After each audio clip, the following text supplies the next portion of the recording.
What's up, guys? Welcome back to episode 4 of this 32 and 32 series where I preview every team's 2025 offseason based on, going from the teams that finished towards the bottom all the way to the teams that are going to finish towards the top and win the Stanley Cup. Last episode was the Nashville Predators, and today's episode is the Philadelphia Flyers. The Philadelphia Flyers have missed the playoffs for 5 consecutive seasons.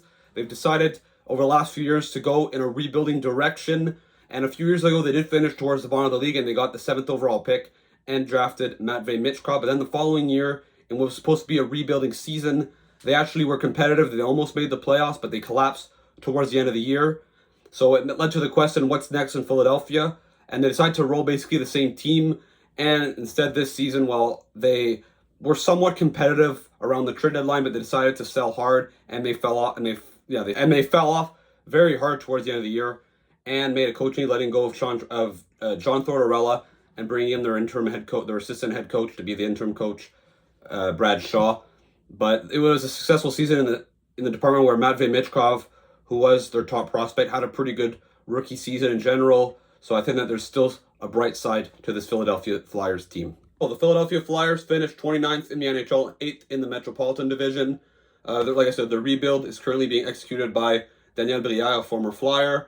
Their coach has been named now. It's going to be Rick Tocchet, who was former Vancouver Canucks coach, obviously a former Flyers legend. Like I said, finished 76 points.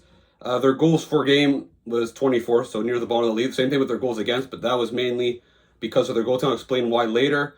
Their power play, once again, was very poor. Their PK was about middle of the pack, but still closer to the bottom. But they did have the 8th best expected goals at 5-on-5, according to Money Puck. So it was a team that still played a pretty solid game at 5-on-5, but like I said, was dragged down by their special teams, their offense, and especially their goaltending, which just wasn't up to snuff.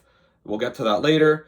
Their top 5 scorers: Travis Konecny, 76 points in 82 games. Matvei Michkov, who was a healthy scratch a few times this year. He played 80 games. He got 63 points and 26 goals, led the team in goals. Sean Couturier, who got 45 points in 79 games, no longer the player he used to be, but still, a useful player. Tyson Foerster, 43 points in 81 games. Owen Tippett, who took a bit of a step back this year, also had 43 in 77. When I talk about the goaltender, Samuel Ersson, an 883 save percentage. Ivan Fedotov, an 880, not to mention also they had Alexei Kolosov, who also played some games in there for the Flyers. So the goaltending was a major weakness for this team. When you look at the Philadelphia Flyers projected lineup for the 25-26 season, I'd expect something similar. They're still in a rebuild, so they're probably going to have a lot of younger players, and that's what you see on their forward group: Matvei Michkov, Sean Couturier, Travis Konecny, Tyson Foerster, Noah Cates, Bobby Brink, Jacob Pelletier, Ryan Poehling, Owen Tippett, Nicolas Deslauriers, Anthony Richard, Garnet Hathaway. Their defense core is pretty weak as well: Nick Seeler, Travis Sanheim, Cam York, Jimmy Drysdale, Yegor Zamula, Melandre, and in net, Ersson, Kolosov. You're going to have Fedotov probably as your third goalie in this case. Also, not to mention that Rasmus Ristolainen is set to miss the beginning of the season as well, I think it was like some sort of, it was a surgery or something, but he's a long-term injury. He's currently on the LTIR, or on the injured reserve, I should say, along with Ryan Ellis, who's never going to play again, obviously.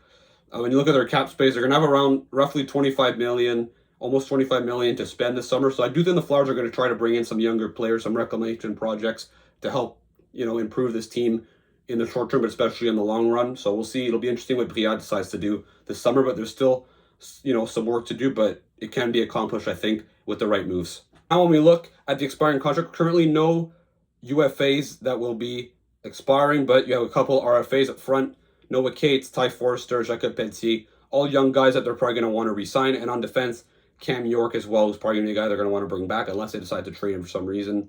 They currently have no goaltenders to re-sign. Now, when you look at their prospect pool, you have Jet Luchenko, who's their 13th overall pick. Last year, he played a handful of games towards the beginning of the year. Well, it'll be interesting to see if he plays games for the Flyers or not this year, or they'll return him back to junior. It'll depend on how he performs in training camp. Oliver Bonk, who was a dominant defenseman in junior, who was their 22nd overall pick in 2023. He could be knocking on the door to a roster spot. If not, he'll be playing next year in Lehigh Valley. You also have Barkey, has Zavragin, who's a goaltender, Nikita Gurbankin, who they got at the trade deadline for Scott Lawton from Toronto, could maybe play some games for the Flyers. So I think that the Flyers, and like I said, they have 3 first-round picks in this year's draft, 4 second-round picks, so they're loaded with draft capital going into the summer, and you also have the 6th overall pick this year. It'll be interesting what they decide to do. Will they go for a guy like Dinwiddie, a guy like Martone if he's available, Frundell? Do they take a swing on a guy like Roger McQueen if he's still available? It'll be interesting to see what the Flyers decide to do, but I think that this is a team that they can rebuild this team properly because they do have a lot of assets to use. Let's identify their needs for the summer.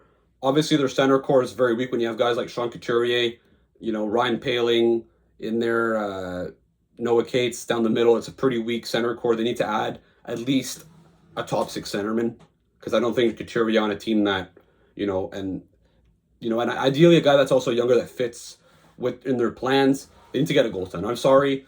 The goaltending, at one point for a young team, you need to have someone that stabilizes the crease, and the goaltenders did not do the job this year. I think they still need to add a veteran backup goalie at least, or a veteran even 1A. More young players and more picks and prospects that are still rebuilding. They still need to add more youth. When you look at their long-term needs down the road, obviously a true number 1 center, like I just mentioned, is necessary. You do have Matvei Michkov up front, on the wing, but you need to get him a center to play with. A franchise defenseman, a lot of the young defensemen like York, like Drysdale, like Emil Andre, like Zamu, like those are all okay guys. Sanheim is a good defenseman as well, but none of those guys are a true number 1 and a contender. And a starting goalie. Obviously, Carter Hart leaving the Flyers hurts a lot because he was looking like he was going to become that guy, but they need to find another option to replace him. That puts an end to this video. Let me know in the comments, what should the Flyers do next? Should they keep the rebuild going? Should they tank next year to go get maybe Gavin McKenna? Should they go aggressive this summer to try to bring in some players to improve this team in the short term and maybe get back to making the playoffs? Don't miss out on the previous videos I made. Go check them out. Don't forget to like and subscribe, and I'll see you again for another video.